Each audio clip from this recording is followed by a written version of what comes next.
Hello and welcome to the Pixelated Realms Gamecast, your guide through the digital landscape, untangling the mysteries of your favorite titles and discussing the latest and greatest in video game fun.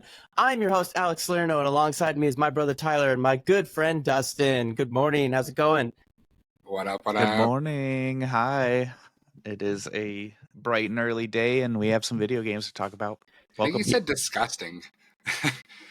What's disgusting? I think you said disgusting the video Oh, instead game. of discussing. In discussing the latest and greatest? Oh, maybe I slurred a little bit. Yeah. Discussing.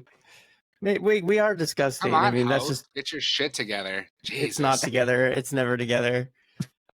Well, today we're going to be talking about Skull and Bones and is Tifa wearing too much clothes in Final Fantasy VII Rebirth? You'll find out more. We have no housekeeping, so let's start with what are you guys playing, and then we'll dive in. Yeah. All right. Well, I'll get started. As usual, I can't play a video game more than a couple weeks, so I've already been playing a few new games this week. With the release of Dune Part 2 this weekend, that got me excited to look back into some Dune games. So I've been playing a little bit of the Dune Spice Wars RTS that came out. I want to say 2002. Hold up. Oh, 2003. It's a little bit of an aged game then. Oh, did I say 2002? Sorry, 2023. So this is a year-old game. It's an RTS. Difference. It's a big difference, as a very big difference. But the reason that it got brought to my attention again, I played it when it was first released last year. I was pretty unimpressed. It felt a little overly simple and in short, boring. I just wasn't really kind of feeling it out. I revisited a year later. They've made quite a few updates. They've added additional houses. I played a full game through yesterday. I did not win, but I did play the full game through. So you play as a house, like Atreus or Atreides, or... I'm happy to explain. So it's a combination of what I would call, if you ever play Stellaris, which is they feel like 4X games, right? So a 4X game is like Civ 6, or what are some other ones? There's a whole bunch. So 4X is a style in of itself. Civ 6 and the Civilization series has really kind of defined what that is. Now, this game is not turn-based, but it is have that 4X style where you basically control zones that have cities with them. There's resources. You build buildings at these individual cities. You create troops that you can move across the map. Now, of course, spice is a huge component of this game. So you're looking for resources. You're looking for regions that have spice. You go fight for those regions. You have it very much like Civ 6, you have the ability to trade with other factions, which of course are the other houses. So you can be the Fremen, the Harkonnen, you can be the Atreides, all the various houses and more. And you go around and you basically try to win the game of one of 5 ways, just similar once again to the Civilization series. Exactly. So there's an economic win, which I believe is purchasing 50% of the Choom shares. So there's a whole stock market system with the Choom. You can do a domination victory, of course, the classic nuke your opponents to death. There is a economic victory. Oh, sorry, I already said the economic victory. There is a democratic victory. There is a points victory. And the last one, I'm trying to remember, it might be an information victory. So yeah, there's a few avenues, but it ends up playing out a lot like the Civilization series. I'd recommend it if you really like Dune and you like 4X games and you like those games. If not, it's probably just not going to be for you. It's a little too complicated. Yeah, that sounds like a hard skip for me. I'm waiting for the new Dune Awakening to come out, the MMO game, the survival game that's supposed to come out. What did we review that on our first episode? I don't know about the word review, but we did talk about it in our anticipated games. Yeah, and honestly, it's really funny because doing research for that first episode got me so much more hyped on that game. So I haven't seen anything else come out about it, but you know, You know what? I'm I mean, it's also excited. surprisingly surprised. It's supposed to come out this year and maybe next year, but most likely this year. And there has been very little information about it. Yeah. Like, I don't think there's even any gameplay released. It's just been a lot of teasers and stuff like that, which makes me think maybe Honestly, it'll get pushed. But take their time. Like, as long as it doesn't get canceled, take your time. I'll wait. yeah, it's very. I mean, I'm interested. I love the Dune universe, and I love like just that, like the weird intricacies of it. idea. So I'll be very interested in that type of game. Well, I feel the like first Dead movie sucked, by the way. Don't hurt me like that, bro. The- Don't it's hurt me what? like that. The first movie Part sucked. one? Yeah. the I- Denis Villeneuve one. I Yeah. love, movie. dude. He's It's- like my new favorite director. Like, I love his shit, and you know what? I'm not saying that he's for everybody, so I understand your point of view. A lot of people agree with you, but I love the slow burn sci-fi's, like his Blade Runner adaptation. Mwah, it was Oh, beautiful. he was 2049. He did 2049. That is crazy because I totally like made that connection without knowing it. Yeah, Wow, like I mean, holy the style shit. is very. His style is very It's distinct. so similar. Oh my And, god, yeah. like, and you know, and somebody else would bring this up if I didn't first, right? Is like he recently came out and said that thing about like hey, The dialogue. Like Yeah. I think dialogue is overused. TV made dialogue like too common, and I think we should show more than tell, kind of a thing. And I personally, I love that idea. Like I like that. I do agree. I think that we over chat in movies sometimes. It's like. Yeah. Sometimes you don't have, not everything has to be said. Sometimes show me, let it be inferred. And that's what I like about Dune is Dune shows you. But the first movie is very, very much a world building movie. It's not heavy in the actual story. I mean, yes, a lot happens, like, but you also kind of have to know beforehand a lot of the Dune universe. It doesn't explain anything to you. It doesn't hold your hand. Like you have to know, like about the Bene Gesserit. You have to know about the Emperor and how he, you know, kind of has these fiefdoms and stuff like that. You know, okay, so about that quote, I also saw the quote from Denis Villeneuve, and you know, welcome to the Pixelated Films podcast. So basically, it really, when he said that, it actually made me reframe my entire watch through of his movie, and in a completely different light. When I first watched it through, I thought it was a incredible feat of cinema, and I think it's kind of hard to disagree with that. But I personally was not necessarily. I would have watched the 1984 one over that one most of the time. Don't hurt me. I like the original. It's a fucking beautiful movie. It's gorgeous. I mean, it's gorgeous. undeniable. But I watched it last night with my fiance. So like I literally just watched the part 1 again because we're going to see part 2 today. And with that in mind, I do have to say my rating of it goes up a lot because every word in that film, I understand that every single word said in that film is absolutely pivotal. And so when you take that approach and you know that Denis Villeneuve does not want to have any words that are wasted, you start to infer a lot more about what these words mean and how deep they are. And I am someone who knows most of the story, especially the first book of Dune. And so I can kind of sit there and be like, oh, wow, he's like, you could really see the doubt in Paul's eyes.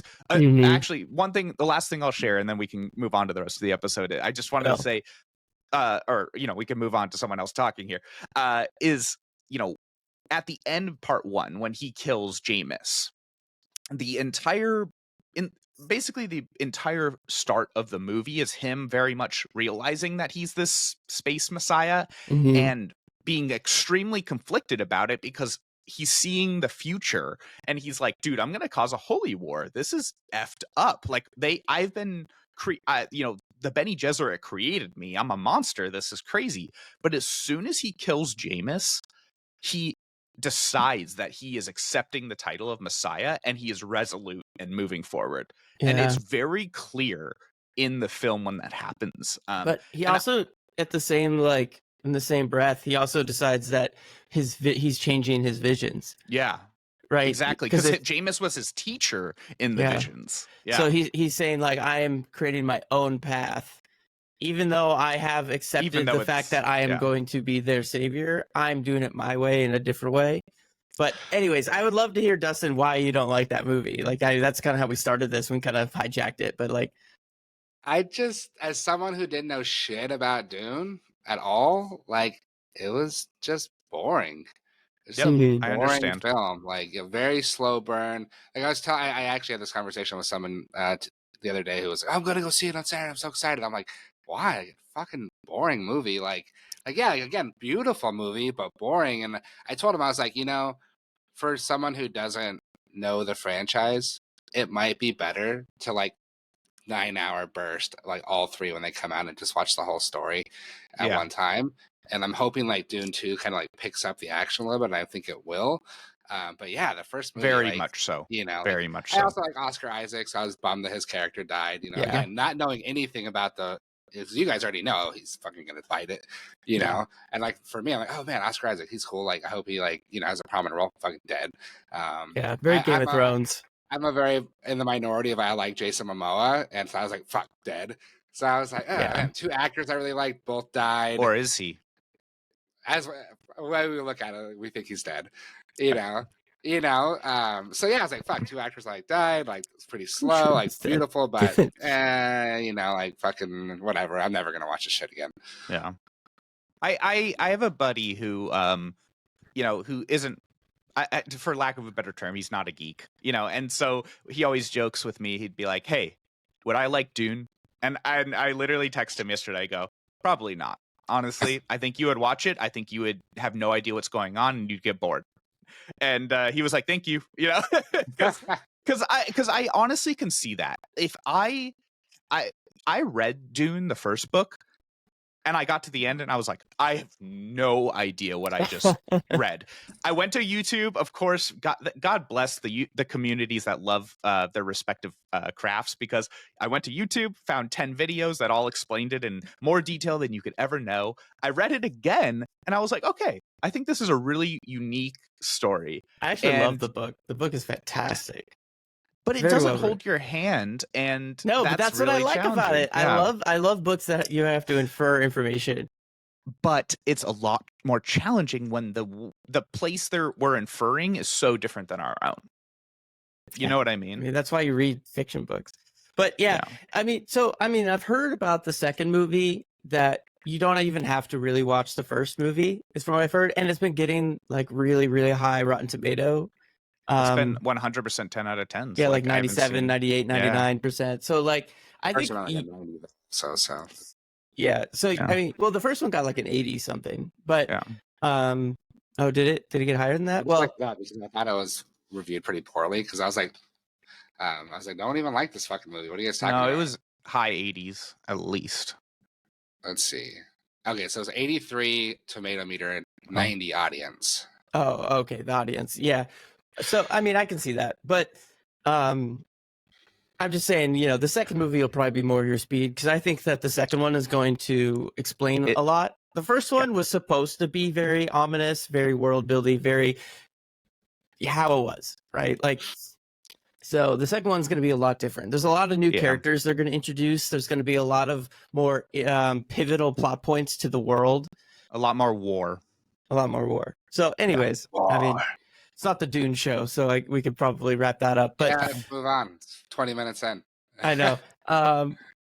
Yeah. Are you guys playing anything else before we move on? Anything interesting? What are you I playing, played the Dustin? finals with you the other day, and your computer took a shit. So I know my computer took a dump. I did one fix the match problem. rolled because I was playing with randoms, and that was that. Just fighting for freedom against the Terminid and the automatons. Other I than know. that, Against Joel. Still all the power against of Joel. users. Yeah, Joel's the game master who runs the Galactic War. We love you, Joel. Yeah, we love you, Joel. But also, we're gonna defeat you. We hate you. We also hate you. Yeah.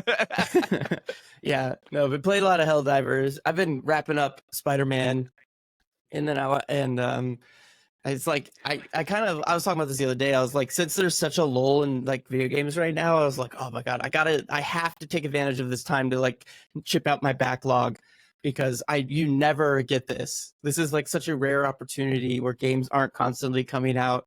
And like I need the opportunity I got to capitalize on it and actually like finish things. I need to finish Spider-Man 2. I need to finally finish Horizon Forbidden West, and then I want to pick up Hellblade. the first one before the sequel comes out. So I was Yeah. like, oh my God. But of course we have no time. But anyways, before we dive in, we just want to say that we really appreciate everyone who follows and subscribes to us. We post new episodes every Tuesday at 8 a.m. Eastern Standard Time on podcast services and YouTube. You can find us on Instagram, Threads, and YouTube at Pixelated Realms Podcast. If you want to ask questions and be part of the show or leave a comment, you can now go to pixelatedrealms.org/ask. Leave us a comment and we'll talk about it at the end of the show. All right, so thank you everyone for that. Now, let's talk a little bit about Skull and Bones. We've all played it since our last episode. I am the most curious. So, Tyler, we know you're obsessed with it, but Dustin, you played 2 or 3 hours. I want to know your thoughts around it. Honestly, like, I enjoyed it more than I was expecting. I didn't like at first that like the trees I needed to harvest like kept getting taken, and I had to go like find random trees somewhere else. I think they need to like up the spawn timer because it was a while. Especially because everyone's condensed into like this very small map. But no, once I got that, I started doing some of the missions and selling around, and I've only like a couple hours in. I had fun like picking out my outfit for my character. It was more fun than I expected. I don't know still. I actually intended to play more and like get through my free trial, and then I just stopped, which kind of happens to me with games where I'll just be excited for a bit and then it's like, okay, I'll just never go back to it. I still do intend on picking it back up. It's just been like a busy couple weeks. So we'll see. But yeah, better than I expected. Still not convinced that it's going to be a long-term play for me. And I'd still say for me right now, Sea of Thieves is far better. But it's early. Yeah. And Tyler, I kind of want you to act as like the devil's advocate and like defend the game because I don't like hate it, but I don't like love it in any way either. So I probably have, I don't know, maybe like 12 hours in, just a little bit beyond the free trial. And I got to the point where I'm most of the way through kind of what they call the story. I have the first large ship or medium ship. And let me think. I have like, so there's a thing in the game where you end up running like trade routes. So I have a rum distillery and some kind of opium den or something. And so I have those, which are pretty large. I'm not at the actual like end game part, but I can't imagine it's much different because my major gripe with the game. So okay, here let me talk about kind of what I like, and then I'll kind of go to the gripes of it. So far, the basics of the game aren't bad. You go into town, you can build up your ship. There's some customization there. There's some characters you can kind of interact with here and there, but the game loop is really boring right now. And the reason it's boring, so like to me, fun comes from a lot of different places, but one of them to me is like subverting expectations. Is that when you're doing something you've done before in the game, but something slightly different or a challenge comes up that you weren't prepared for? Because if you're prepared for it every single time, then it just becomes dull, right? So if you are challenged to do something, which is like you get a quest or something, right? This is the challenge in order for you to get this reward. I expect it to be slightly different each time, even if it's very minor. Yeah. So far, that hasn't happened. Every single mission that you do is a variation of the same thing. You get on your boat. It's one of two things. You go to a location and you fight something, and you come back with something. Or you go to a location and you pick something up without fighting, and then you go back to the location to drop it off. And that's literally the entire game. And I was telling Kate, Tyler's fiance this. I was like, the thing is, even going to the location, you're a boat. So there's like very little key presses you have to do. So like you like literally point yourself in the direction and you just kind of sit there and wait. You don't even like have to move your boat around a lot unless you're like in some of the canals. But I was like, okay, there isn't enough variation in the game yet for me to like be like super hooked into it. And Tyler, you did bring up a good point that like it's a very kind of mindless casual game, and I appreciate those games. I do think there's a place for those, where you're kind of like, hey, I'm super tired. I don't want to overthink anything. I just kind of want something to keep my interest just enough for me to like feel like I've accomplished something minor. And it does do that, and I do agree with that. Well, I have more complicated thoughts now. Now that I'm 50 plus ish hours into the game, I have more complicated thoughts. I'm trying to think of where my best starting place is. So, I mean, I'll say, I think I said it when we talked about it 2 weeks ago. I'll say it again. This is not 11 years worth of work. This seems to me like 2 to 3 years of scramble with assets that they had probably been working on for a while. My guess is I'm probably like, I would say that my educated guess is probably not far from the truth. They clearly pivoted from some idea to some other idea a couple years ago. So and I also saw some news reports that kind of like confirmed that happening. So I want that to be said. I do enjoy the game, and as you pointed out, I was talking about with you yesterday. For me, it's a game that is really fun to play when I just don't have the brain power to do a game that requires a lot. I'm someone who loves RPGs, Morrowind and like games that are thick, like Baldur's Gate 1, like games that have thick text and require a lot of brain power. But sometimes I just don't have that brain power after a long day of work. And so Skull and Bones for me is really fun because I hop in. I'm a freaking pirate ship, right? I love going around, like sailing through the ocean. Even if I'm just sitting there killing pirates or killing boats every day, like choosing my weapons, choosing like kind of like the armor, and there's more customization, like all of that, that base of the Assassin's Creed Black Flag sort of, feel like that's good enough for me. Like it's like the elements of Black Flag that carry over are enough for me to put 50 hours into the game. Now, could they have done way better? And I'll talk about how. Yes, they absolutely could have. And frankly, I could have put in 500 hours into this game if they had done it correctly, without even blinking. So to talk about that a little bit, currently I am at the end game. I've completed every single, main mission quest.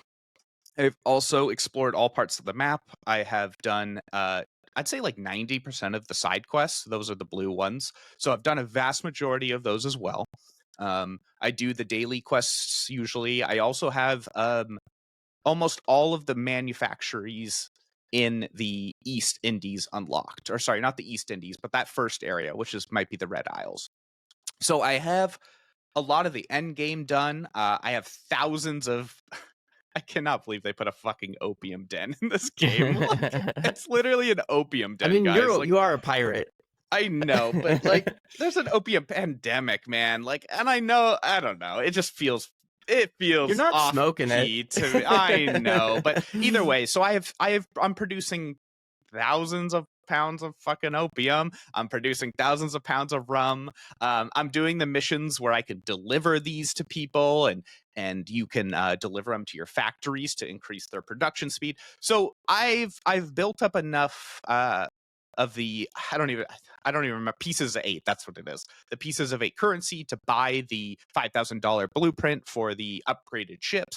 So I've like pretty thoroughly gone through everything that's out right now. They recently did an update where there's a new boss and new armor and a battle pass. The battle pass is fine, I guess. I haven't had to pay anything yet, but I'm not like super impressed with it. It's pretty lackluster. And then the new content they released was just like, go kill this boat. Like, there was a few new quests, but they were just like, go kill a boat. And then I went and did it, and it was like, great, you killed him. And I was like, what do I get? I'm like, nothing. Yeah, actually, Okay. a lot of the funny thing about that is a lot of the battle pass gives you items that make it easier to kill him. So it's supposed to be like he's very difficult, but the fact that you're like, I just went and killed him, I didn't need any of that stuff. It's like, oh, well, okay, and there's no reward. Right, and I'm not even sure how I'm supposed to be progressing the battle pass. I've just been doing the same crap and somewhat progressing. So it's How it's much just does not it a clear. cost? You I don't didn't have a purchase premium edition. anything. The I battle didn't- I pass. don't- Yeah. I don't Can know look if it I up. got that for having Ubisoft Plus or whatever, but yeah, it wasn't charging me. Either way, I don't know. I just think the game has potential to be something really, really fun. I'm just not sure I have the faith in Ubisoft at this moment. I feel like in 2 years from now, or maybe a year from now, it's going to be like we're shutting off the Skull and Bones servers. Like it's going to be another Anthem, basically. And even though I'm enjoying it, I don't think there's enough community enjoyment for this to keep going, which is unfortunate because they must have spent a lot of money on this. We'll see. I mean, like we talked about, Sea of Thieves when it came out was like, from what I heard, Rough, very dude. weak. It was so not weak. a lot of content. And so again, we talked about this when we compared the two. That it's kind of unfair to look at Sea of Thieves now after 10 years, all the content it has, and compared to what Skull and Bones had at launch. No. I do think it's interesting though that you talked about how Skull and Bones has been kind of become a casual, mindless game for you, and like that's exactly how I view Sea of Thieves, because like I don't have to do any upgrades, I don't have to do anything like that. I can just literally jump on, pick my ship, pick which guns I want out of the cabinet, and then I go sail anywhere I want with whatever faction I want to choose to be supporting, and just play, and so it's very casual in my opinion. And so yeah, it's funny that I think we're getting the same experience, just but slightly for different reasons. Yeah. Right. For me, Sea of Thieves, I would go and do a quest, and I'd come back and I'd turn it in, and I'd feel like nothing happened, right? Like there was nothing driving me to turn in extra loot. I didn't care, I didn't want cosmetics. So that basically meant currency meant nothing to me, Yeah, I mean, I have like 3 million gold. I'd never use it. I just hoard it. Yeah. But I think that we found it interesting because we like wanted to get to Pirate Legend, and like we were trying to like hit the max level or max rank with the 3 different factions. So like that's where you turn in the loot, right? You follow the faction, you turn in the loot, you get more experience with that faction to boost it up, and that's kind of your level. That's your progression. And Sea of Thieves is like gold hoarders or whatever the fuck their shit is called. When it was launched, it was just like 3 of them. You had like the gold guy, you had like maybe even less.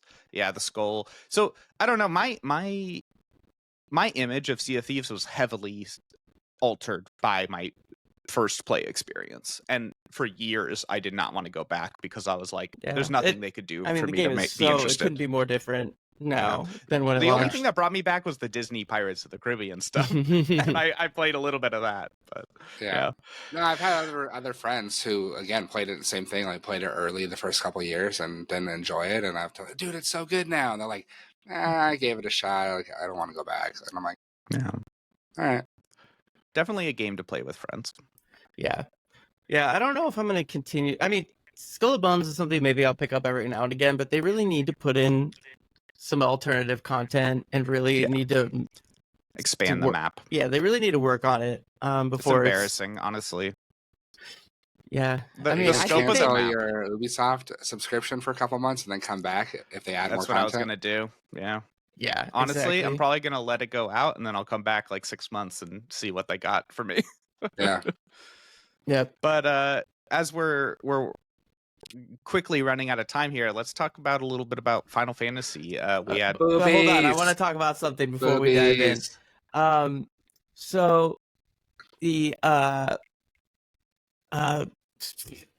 totally fucking up right now. Okay, but if you are new to the podcast or missed last week's episode, I highly recommend that you check out last week's episode because we interview David Lewis and we talk about the birth of voice chat and video gaming, and it's a very unique episode for us. And I thought it was just very cool because we get to kind of explore the history of video games and a story that really no one else has heard before. So if you haven't heard it or missed that episode, I highly recommend going back and checking it out. I know it sounds like I'm just kind of like sponsoring our own episode, but it is a very cool story, and I just want to push everyone to go and try and give it a chance because it's very interesting. Father-in-law. It's his That is father-in-law. true, but it doesn't make it any less interesting. The fact that Yeah, it's the most journalistic thing we've ever done on this podcast. yeah, I wouldn't go as far to say we're journalists by any means, or even journalistic, not journalists. But yeah, it's very cool, and you can only hear it here. He's never told that story anywhere else, and it's about the birth of how voice chat became what it is in video games. Okay, but yeah, let's talk about Final Fantasy and Rebirth. Yes. So I haven't actually played it yet, but Tyler has. I'll start it. I haven't started it yet, but I've obviously seen everything being talked about on Twitter, so I'm super hyped right now. Yeah, I mean, I'm glad to see that the reviews are really, really high. They weren't that high for the first part. As high, like they were high, but they weren't that high. And I played and beat part 1, and frankly, I thought it was the gold standard for a remake of a game. Although I do prefer turn-based combat, I will say that it's a personal preference. But other than that, there's nothing I could do to complain about that game. Frankly, I could. So, I mean, that's fair. That's fair. But part 2, it's off to a really good start. I've only played the beginning, but I'm really looking forward to it. Yeah, that's cool. I think this might be one of the first Final Fantasies in a long time, though, that I'm like straight up skipping. I've skipped a few of the other ones, but like I honestly, after the first one, I kind of have less interest now in this series. And I know I'm one of the very few people that think this. A lot of people love this new series. They love the new style. I just couldn't get into it. The story was pretty good. And I liked a lot of the cinematics were I mean, there's no doubt the game was absolutely gorgeous. It was one of the most stunning games that I've ever played. I just could not get into the combat. I don't know what about it in particular just didn't catch my fancy, but I agree with you. Like I wanted it to be turn-based. There's something about the turn-based original Final Fantasy 7, 8, 9, and 10 combat style that was just so iconic, and to me, that is what Final Fantasy is. And removing like that removes like part of the soul of Final Fantasy for me. And and so like I think that was also a big part. And like I completely understand the people that disagree with me. Like I understand. I'm not like it just, for me personally, it didn't feel right. But in the story, so the Final Fantasy VII original, I beat it many, many times. Love that game. But that one made sense, but there were parts that didn't make sense. But those parts, you're kind of like, whoa, like this is whole weird. But the new remake makes like 0 sense. They took it even further, and you're like, which is funny because I disagree. I'm like, I totally think everything they did to the story makes me understand the world so much better. Yeah. Well, I mean, but I want to hear what you think. I mean, there's parts of it that make a lot of sense. I mean, like the main kind of story beat, I guess, is very straightforward, which is like, they're like these environmentalists, kind of, freedom extremists, fighter group. Yeah, basically terrorists. They're terrorists. They're terrorists, and they go and they're like trying to take down like the big corporations and stuff like that who are polluting the earth. But then you get into like, okay, and we're starting to get into the weird parts of the story, and it's gonna be like the main part of this rebirth. But like, the whole like Genova, and then getting into like, what are these Dementor things? Like that wasn't in the original game, and I know it's probably like the Earth like fighting back or whatever, but like, I don't know. It just got so confusing to me that I was like, oh god, no! Now I'd have no idea what's going on, and the game was so long, and that I actually started forgetting stuff in the beginning. I guess that's just a me problem. That's not really the game's problem. And then my last gripe, and I'll shut up because I know I'm like in the camp. I'm not the minority. I'm in the minority here. I'm not in the majority. But none of the items in the game matter. It's like every weapon is just better than the last. and every armor piece is just better than the last. So it's like there's absolutely no point in micromanaging your character at all. It's like, why even bother having them? Because it's like, just okay, I just get this new thing. There's no like, that's why Dustin's playing the game, ladies and gentlemen. Yeah, we'll talk about that. We'll talk about that for sure. But Okay. honestly, that is one of the reasons I'm willing to give it a chance, and it's embarrassing to say that, but like, 'cause I've never played Final Fantasy, but I was just like, oh my god, Tifa I don't though, know, just so much hype around it, and like the characters, and I'm just like, oh man, like maybe I should give this one a shot. I don't know. I gotta say, this is a topic about part 1, and I'm sure it's going to go into part 2. They did an incredible job creating every single character, and I gotta say, extra special attention to the female women of the group. Like, it's like Tifa, Aerith, Ayumi, like they all have like and of course my favorite one, Jess, right? And it's like they really put a lot of effort into making them fully realized characters, and honestly, like I really enjoyed the characters and how they were portrayed in part 1. And I don't know. I don't want to do any spoilers, but like, yeah, I don't know. I think they made me feel like I was when I finished that game, I was like, wow, like this. They're these making things a happen. lot of people feel, Tyler. It makes a lot of people feel a lot of different things. A lot of different things. Yeah.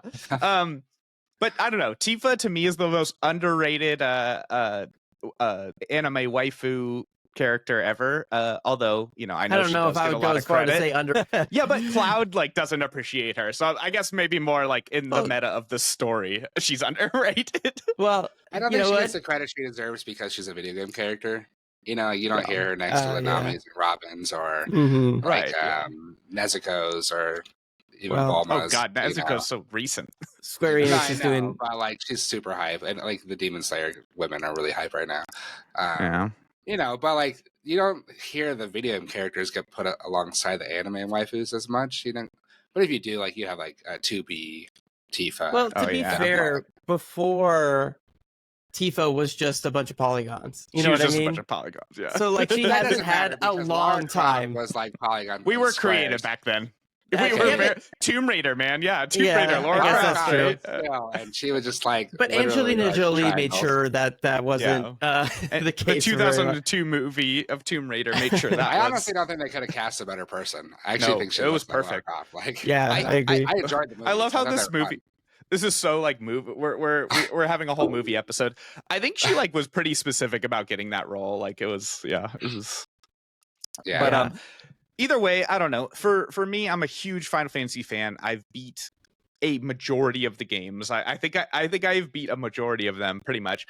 What were you saying? You were saying something, Alex, about the battle system and how like you basically just go and buy or find the next best sword or armor. That was a complaint I had about Final Fantasy 16. Yeah, same thing. It's exactly the same. And it's just like, dude, my character means nothing if all I'm like, why do I even go to the blacksmith if I always have enough money and there's always just another thing to buy? So that's another part where I feel like the magic is leaving Final Fantasy a little bit. It's I enjoy this new battle system. I don't think it's bad, but like part of the fun of Final Fantasy was designing your characters to a specific way. Yeah. And like now they give you, this is what your character does, and you upgrade him and have fun, have fun. And I'm like, okay, that's cool. But like, I don't feel like it's my team. I feel like I'm just playing the game. Yeah, I fully agree. And like, I agree with Final Fantasy 16 too. Like I played that game all the way to the end, and I think I would have enjoyed watching the game more than playing it. If you had just stitched together all of the story parts and just like fast forwarded through it, like I would have enjoyed that just as the same as I did playing through it, because like you said, like I was just following exactly what I was supposed to be doing. The side quests in that game were totally boring, and I'm not going to go into that, but like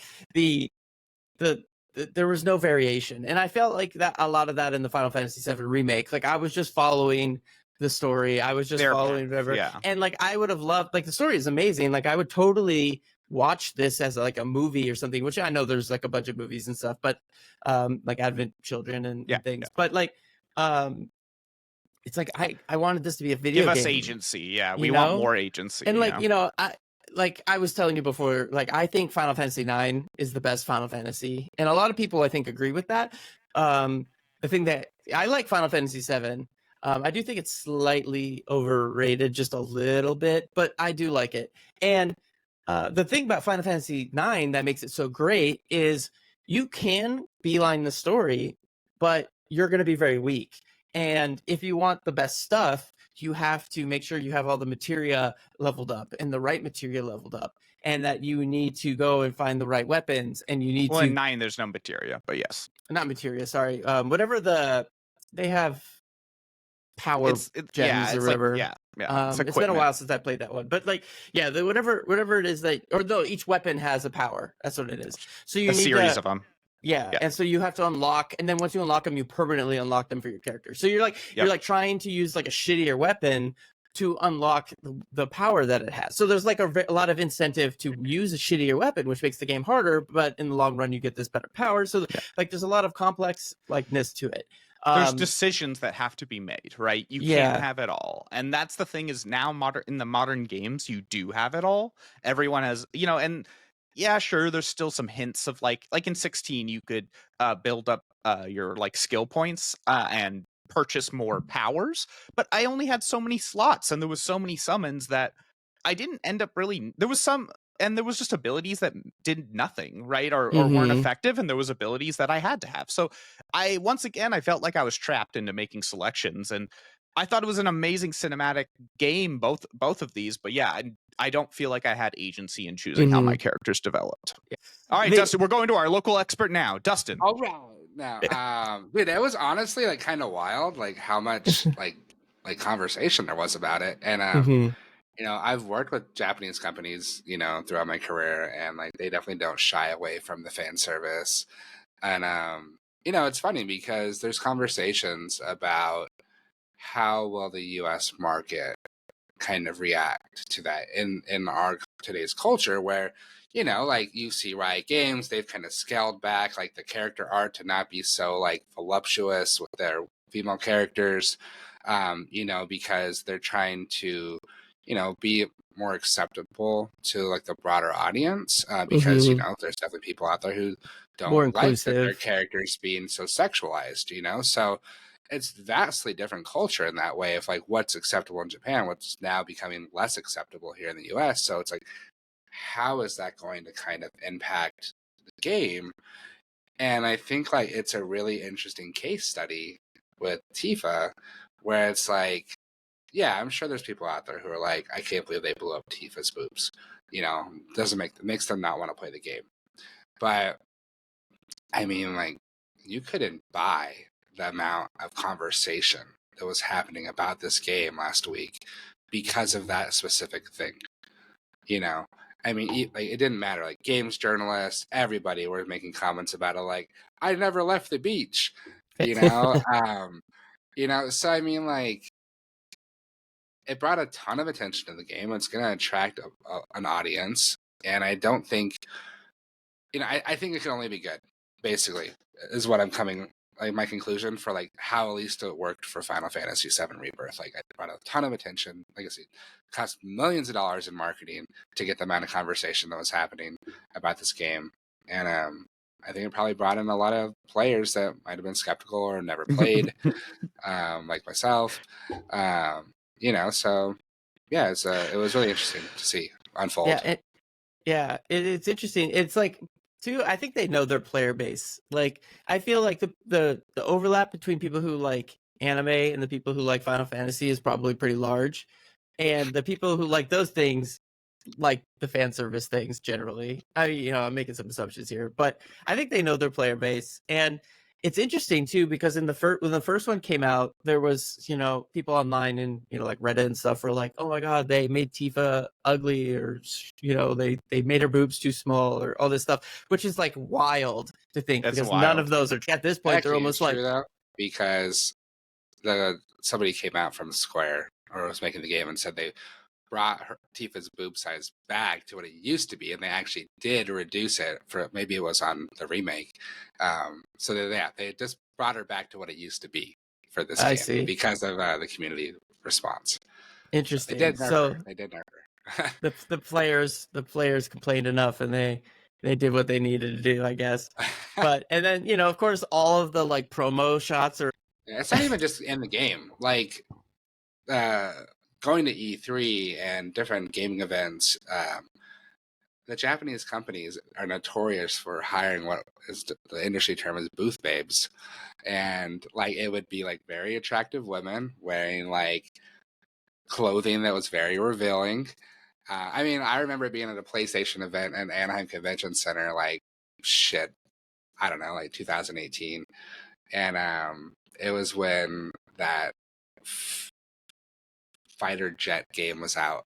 Ace Combat? Yeah, Ace Combat, yeah. And doesn't have anything to do with women at all, and all the people working the booth were very attractive women in like military, like flight combat attire, like very low, deep cut, V-cut, like military tops. And it didn't have shit to do with it, but they just like, that's just what they do. Different cultures are will look at the ways of advertising differently, and like that's like some like 2000 early 2000. Yeah, I mean I think it is like people enjoy it even if they don't want to admit it. Most people, most guys at least, and even a lot of women, I imagine, people like looking at attractive people. It just I mean like and I guess in the sense of like I don't want to like ignore instinct or whatever. I don't even know what I'm saying. What I'm trying to say is like, I think there's kind of a vocal minority when it comes to like censorship, especially, it's like, well, more, back in the 90s, Mortal Kombat's teaching our kids to love the devil or whatever it is. It's like there's some people who have these extreme ideas about things, but like a majority of people are like, no, that's something that might interest me, right? Like, oh wow, I get to like vicariously have this role-playing experience in Final Fantasy VII. Like, cool, like obviously we don't have any issue with that, but there might be a vocal minority who does. So I don't know, man. I think they should just do what they want to do, and let it be what it is. Yeah. Like, I mean, I think it's more acceptable because it's not it's more rare. It's like back when every game was doing that, and they're like, okay, maybe we've taken this too far. But now that it's like, okay, only occasionally, every now and again, a game does that. I feel like it's more acceptable because we're like, okay, like we can forgive a game or two here, but when every single game doesn't, because you gotta remember, like girls play games too. Obviously, yeah. I feel weird that has to be said, but and we want them to feel like they can play a character that's a female and be like, I resonate with this character. Yeah, and if every character is some, thin waist, big boob girl that's totally unrealistic, they're not going to feel that way. Yeah, creating unrealistic expectations of women. Yeah. So like that's not right. That's why I think this is acceptable, though. Occasionally, if it happens every year, but we just want it to like. But I think with all that saying, we're derailing from the fact that it's like we just want it, like you were alluding to, though. It's like we just want it to be realistic and not like in the sense of like, we're human beings, like, it's funny but like also we need to like. Also, you need, like you were saying, you need to appeal. This needs to be for everyone, So, like, it's, I don't know where my wording is, like how I'm trying to balance that, but there's a way to tactfully do that, I guess. Well, I think it's funny we're having this conversation. There's no like dad bod fucking male characters, right? That's what I was gonna say the same thing. No, like Cloud is like ripped, Yeah, like I'm not like, oh my god, I'm fat, and like Cloud makes me sad because I'm not fit like him. So like, yeah, like I said, like it's a video game, like there are certain companies that are going to focus in on this. It's a part of that, what they do, and like I've worked for like, it's been my whole career, like working for companies that do that. There's other companies that don't, there's a little bit of something for everybody. So, if not every game has to be for everybody, You know, like No. if you don't like a certain game, then play a different game. You know, like if No. that game's art style is not for you, then find one that you do love. And you know, and I think everybody should be able to enjoy this industry. And like, you won't find that somebody who gets more pissed off at me when like a woman gets harassed in like Overwatch. Like I will like just fucking go off on the male player.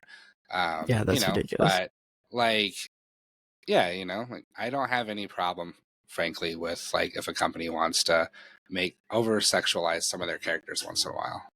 Mhm. Okay, with that being said, though, I do gotta say a funny part of my playthrough. So you're in the beginning of the playthrough. I'm not spoiling anything really.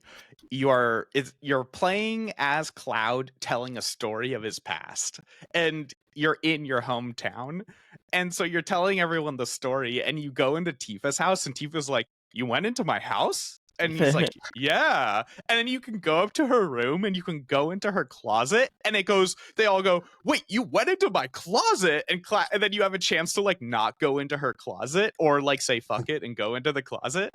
And I was like, "Oh man, I'm in a room with Tifa and Aerith." Like they were like, "This is not funny, Cloud." And so I was like, "Okay, don't go in." And I walked away, and they were like, "That was not a good joke."